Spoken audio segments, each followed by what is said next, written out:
So I'm here waiting to have breakfast served to me at my hostel, the Friendship Guest House and Hostel. And I have a friend for breakfast.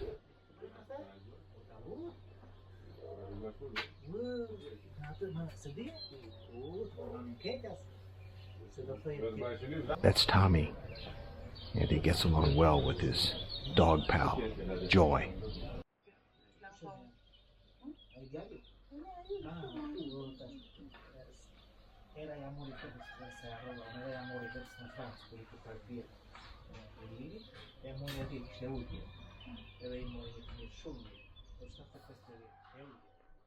During the centuries of Ottoman rule, Gjirokaster went from being predominantly Christian, which is to say Greek, to being predominantly Muslim, thanks to people converting to Islam alongside an influx of Muslims from the surrounding area.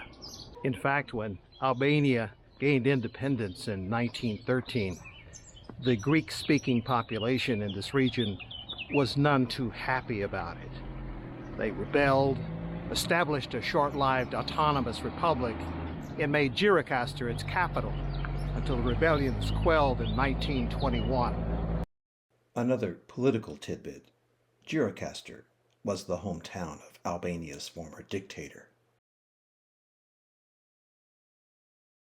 I'm on the grounds of the boyhood home of Enver Hoxha, and it's now an ethnographic museum, like so many other things that bear his name in Albania, having been repurposed for other uses.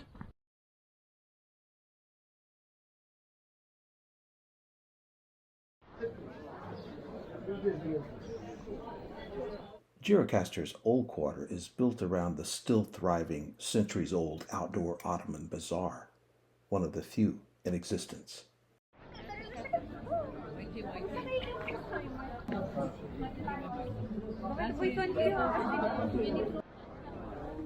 I'm standing in the middle of the bazaar's main intersection. See if you can count the streets that empty into it.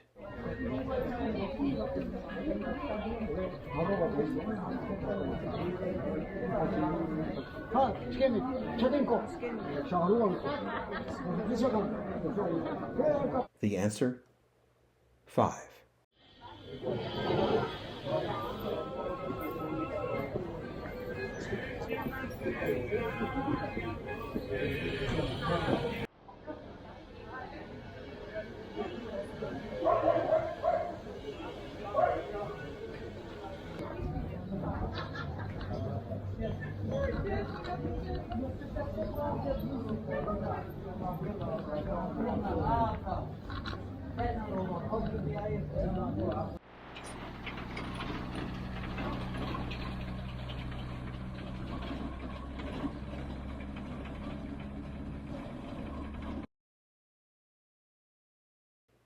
Gjirokaster is often said to be the prettiest town in Albania. That's a tough call, but I will say there are no bad views here.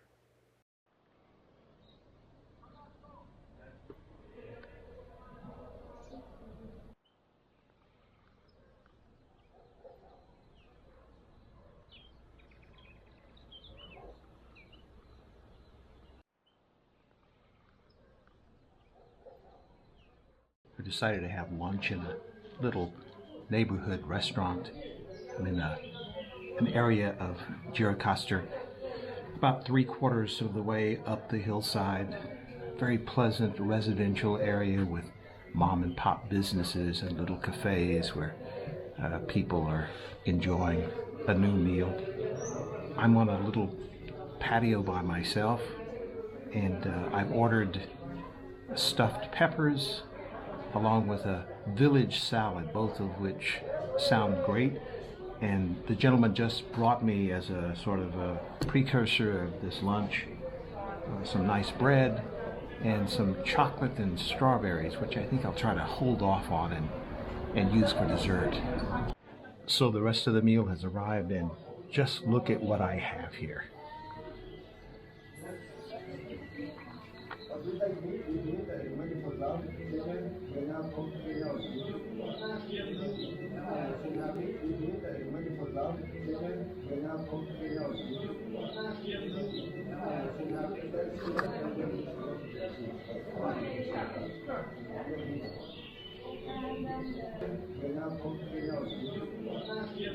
The stuffed peppers are just the best. There's a lot of rice in the dish, and the thing that really gives it that extra push are the walnuts that he brought to the table. Sprinkle the walnuts on, total perfection. That's Arnie, the owner chef at Taverna Lani. My hat's off to the chef. Well, it's another Albanian city and another castle, which means a lot of walking. If you recall my previous video from Berat, the castle at the top of the hill there was a workout, and the castle here in Gjirokaster is no less so. The rain blew through here yesterday, and it is just a lovely, sunny day in Gjirokaster. And the views from the hill as I climb toward the castle are really amazing.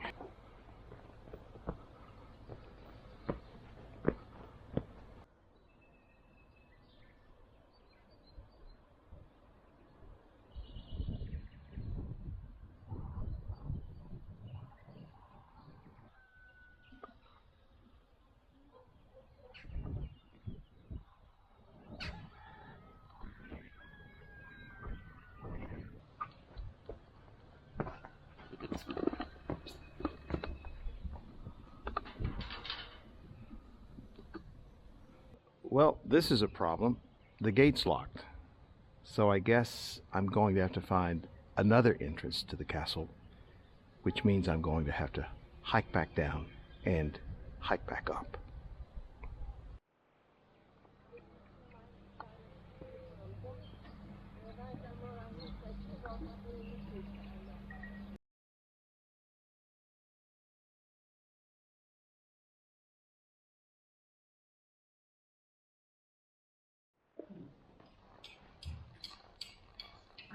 The statue of the soldier you see behind me is entitled Monument to the People's Power, and it was commissioned during the communist era as a tribute to those who fought the Nazis and the fascists of Mussolini's Italy during World War II. Of course, there was a propaganda aspect to it, as with most any monument extolling any war, and that was to build confidence in the Enver Hoxha regime at the time, as identifying with the interest of the people at large, and thus making Albania easier to control.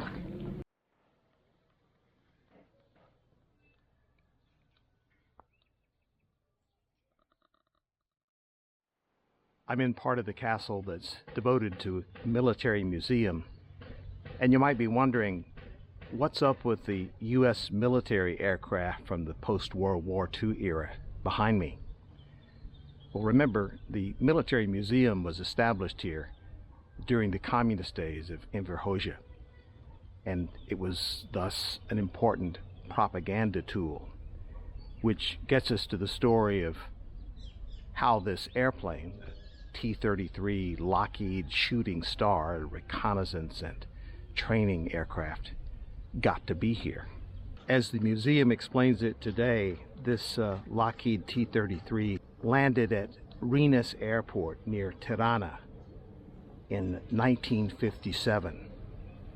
After several weeks, the pilot returned to the U.S., but the plane remained here, and it was brought to Gjirokaster in the mid-1970s to be displayed at the Arms Museum at the castle. Now, that's the official version as we hear it today, and it sounds fairly factual. The U.S. version was that, at least according to press reports at the time, that in January 1958, the pilot of this aircraft was flying from a U.S. airbase in France to Naples, Italy, On the way, he got lost in fog and went off course, and running low on fuel, landed at Tirana. However, the Albanian communist government at the time broadcast that the People's Republic of Albania, as it was then known, intercepted the plane in Albanian airspace and forced it down.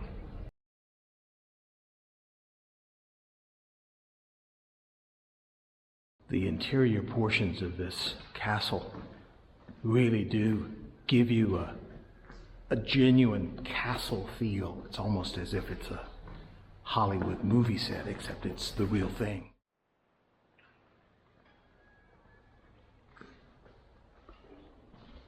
This castle has been here in one form or another for over 1,000 years.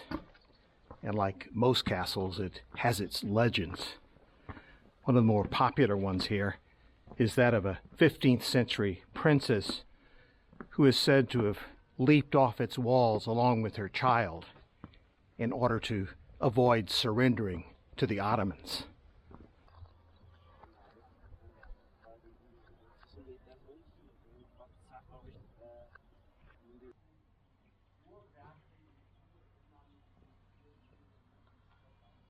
Standing at the castle's east gate, which is its lowest gate, the lowest point of fortification, and so it was, of course, built up more. The bell tower that you see behind me was added in the 19th century by the Ottoman Ali Pasha, and legend has it that the bell was so powerful that it could be heard down the valley in northern Greece. Another legend for your consideration.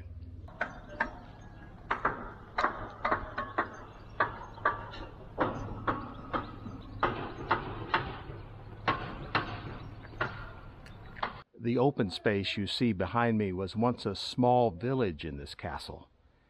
A 17th century Ottoman writer once described it as a lively neighborhood with a wide main street.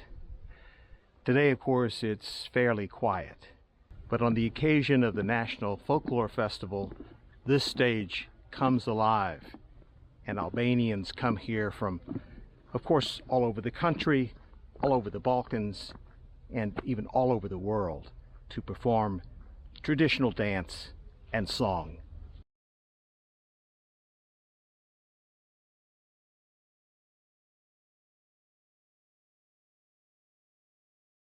The Drino River, which you can probably see behind me, begins in northern Greece and flows through this lovely valley before joining up with two other rivers to empty into the Adriatic Sea.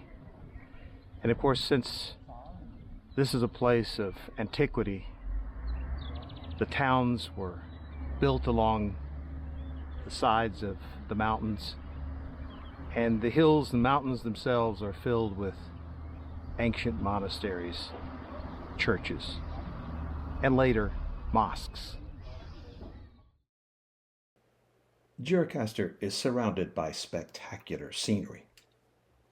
To explore some of it, I got with Martien and Madelief from the Netherlands to hire a driver to take us to a very special place. And as it so often happens in Albania, the journey was as pleasant as the destination.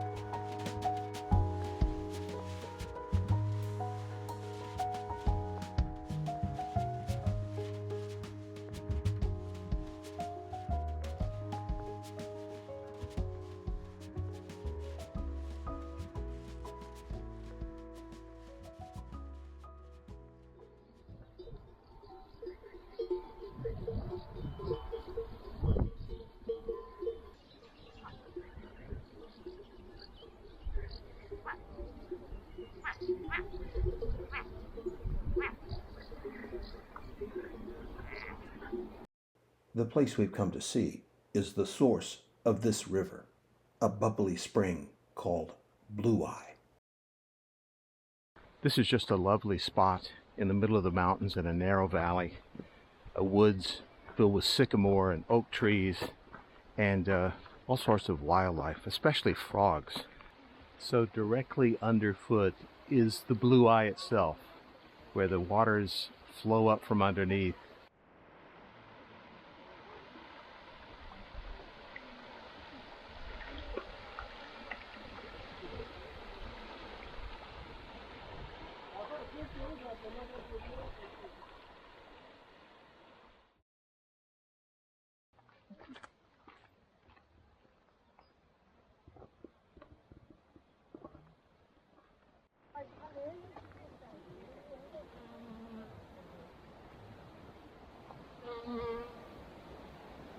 Locals for years have called this the spring of Bistrica because it's the source of the Bistrica River, which meanders about 25 kilometers from here and empties into the Ionian Sea near Saranda.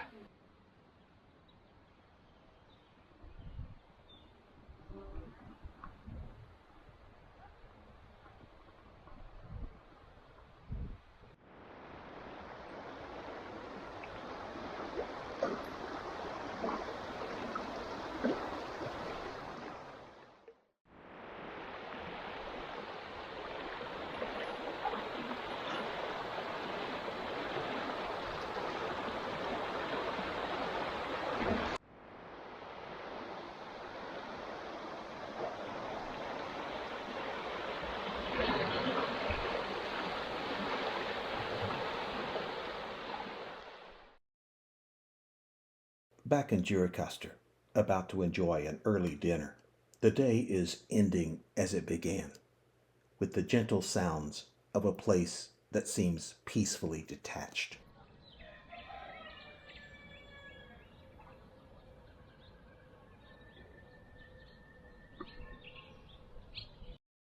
As I return to my hotel, knowing I'm headed to the coastal city of Saranda tomorrow, I've got to admit, part of me isn't ready to leave.